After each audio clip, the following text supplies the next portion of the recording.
Hey everyone, how you doing? Welcome back to JOECMDRAWZ.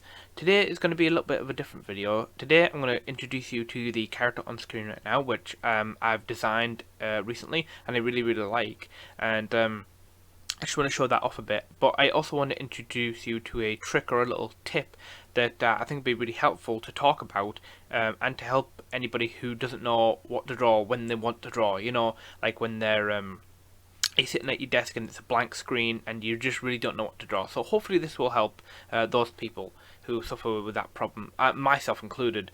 But it all relates back to this character. So if you're interested, stick around. Okay, so getting straight into the video, this character is called Mr. Salmon. I think you can look at him and pretty much see why. I mean, he's a big fish man. What this topic of this video is about is really stems from what happened to me recently. I was sitting at my desk and I wanted to draw. I was feeling very creative. Like I was sat at my desk, I wanted to draw, and I wanted to draw some characters, but I did a couple of sketches and I'm like, I just don't know what to draw. So in the end, I ended up just drawing this male torso, and I thought, I don't know, for whatever kind of arbitrary reason, I thought it'd be really funny just to put a stupid fish head on him, and I ended up kind of really liking the design, weirdly enough. I thought it was just kind of a little bit weird, and I really liked it, and it ended up turning to this, but I just want to take you back to what the original joke sketch was. This is the original joke sketch. As you can see on the new one, the proportions are a lot better and they're a little bit more unified and the colour palette's figured out and everything. But here, I was just really, I didn't know what to do. I had this, stylized male torso with the arms and legs and everything. And I don't know why, I just put a fish head on him. And I really liked that and thought, I should probably develop this into a new character. So I ended up doing that.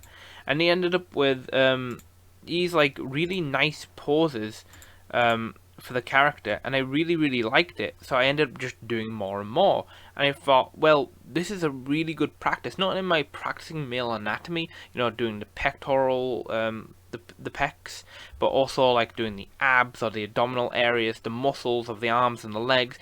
It's also really helped me improve like drawing hands as well. As you see in these couple of sketches and poses here, I've got like some really complicated hand poses, well, not complicated, but kind of like, hands are difficult enough already, and this is kind of like forcing me to actually do it. It's forcing me, putting me myself in a position in which I'm forced to actually draw arms and legs and hands or whatever, because, it helps with the character design. And I just really like the way that this character ended up. Is another really funny one. But I thought maybe I should share this advice with a lot of people. So I'm sat at my desk, I didn't know what to draw, and I ended up creating Mr. Salmon, this character, and I thought I can just use him as a vector to kind of like, or at least a method to help me push myself and push my art. So like I said, hands and feet are already difficult enough, but here, these are some of the best hands and feet I've probably ever drawn in a stylized way. He's got open hands, he's got hanging arms, he's got clenched fists. If I go back to my swimming pose here, I've got some foreshortening here. His arms down, his legs are foreshortened, his palm is open.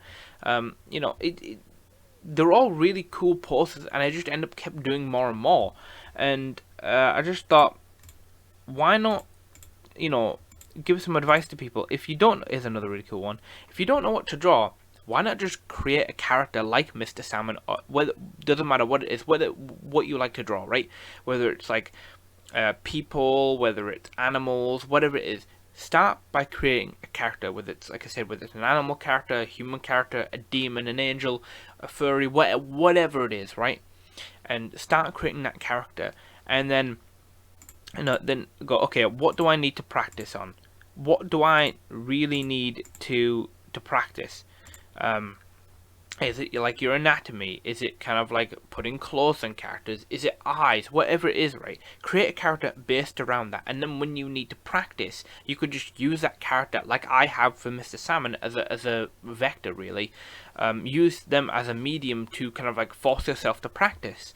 So, like, I would not want to draw arbitrary hands and feet or eyes or whatever, because there's no purpose or meaning behind it. But if you have something to, to put that on, then it becomes a little bit more of an easier time to practice. Because to me personally, just drawing arbitrary hands and feet, yes, it'll help you improve, but at a slower rate, I would say, in my personal opinion. I don't think it's really fun. I don't think it's engaging. I don't think people are going to want to sit in a class, and you're the teacher and you say, okay, we're going to be practicing hands and feet, and it's not really fun or engaging. It's just you and them sitting in a room drawing hands and feet. I don't really think that's interesting or helpful at all. I think, in fact, it's just going to turn people away from actually practicing. And people want things to be fun. You want to create the characters you want to create, but you want to do it as fast as possible. But I think this is a really nice method for doing that. If you create a character based around what you want to practice, like I said, so for me, Mr. Salmon will be about hands and feet and male anatomy, particularly the male torso. The more you practice, the bit you're going to get. By doing it in this stylized way, using just random poses I find online, I can build up a really nice catalogue of poses for Mr. Salmon. And not only does it develop his character, but it also helps me improve every time I draw him. The more times I draw Mr. Salmon, the more proficient I'm going to be. And I think his design is simple enough for me to draw it over and over and over again. It's just literally just a male torso with a fish head on top of it, wearing some like swim trunks or boxers, and like a little anchor tattoo on his right pec there. It's a simple enough design that can be replicated over and over and over again. The color palette's simple, and it's just red, a little bit of white, pink, and then some like nice like tealy green. I guess ocean green or something like that. I think it's a really nice colour palette. I think he's a pretty simple character, and I think it's a really good way to kind of not only to force myself to practice, but also having fun while doing it. So if you create a character, a character that you like, that you want to draw, and then you can use them to practice off. So if you want to practice arms, create a character with many arms, or if you want to practice legs, create a character with many legs. Or if you want to practice animal anatomy, maybe make like a half human, half animal character. Or if you want to make some sort of like fantasy creature, take elements from animals and put them into your creature, and then use that creature to practice those animal features. I think that's a much more fun way to practice art. I think if you want to like practice anything, you got to make it fun for yourself, because like I said earlier, nobody wants to sit down and actually force themselves to draw hands and feet and faces and whatever. I just don't think that's fun at all. But if you put it together in something like this, where you can not only tell a story with your character, but you can also practice at the same time. So for me, I've got like a little bit of a story for Mr. Salmon. I'm thinking he's like just this weird fish man that somehow washed up on the shore of this no-name backwater fishing town, and suddenly it put them on the map. He becomes a worldwide icon, a celebrity almost.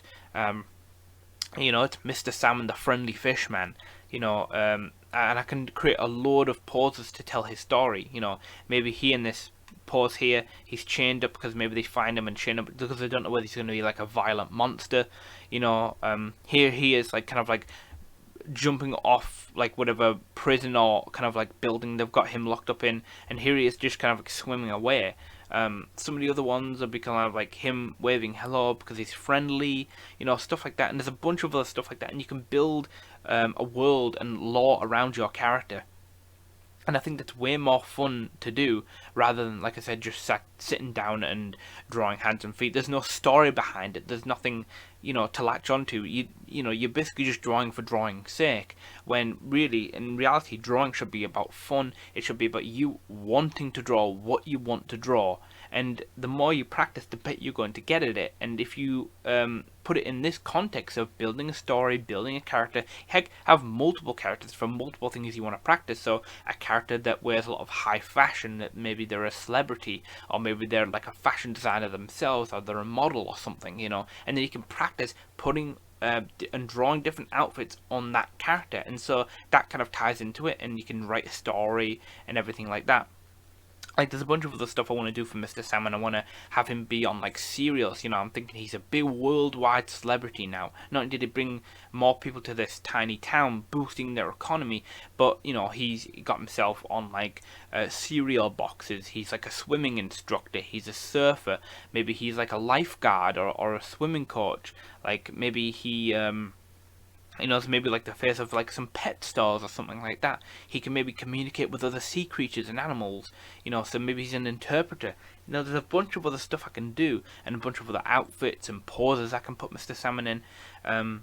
But yeah, I really, really like this design. I really like the character, and there's a lot of like lore and a lot of world building I can build around him. And not only can I do that, and it'd be really fun to actually, you know, build upon this massive, you know, thing of poses, but it would also not only help me improve my anatomy, like I said earlier, because the design is so simple of him, you know, it's not really that complicated. He's a bit of a stylized character, and yeah, I hope this was interesting. I know this was a little bit of a weird video. I don't normally make this kind of stuff. I like maybe show off what I've designed, or you know, maybe it's a Pokemon video or something. But I just thought this would be helpful, you know, just a little bit of advice that I thought that actually has personally helped for me. So if you don't know what to draw, you know, you're feeling creative, you're feeling energized, you want to create something, but when you come to do it, you don't know what to do. Now you would have a method to fall back on. So personally for me, if I want to draw but I don't know what to draw, I can always fall back on this character. I can always fall back on Mr. Salmon, and I can always add more to his poses, or I can put him in different outfits, or I can do a bunch of other stuff, and I can also practice my hands and male anatomy at the same time. So hopefully this was a very interesting and at least informative video, if nothing else. Or at least I hope you enjoy the artwork, if nothing else as well. So if you did make it to the end of this video, thank you. Thank you for watching. Don't forget to like, comment, subscribe, all that really good stuff. And I'll see you guys in the next video, whenever that will be. So thank you. Bye. Hey there. Thanks for watching. If you like what you see, don't forget to like, comment, subscribe, and share my work around. I'll see you next time.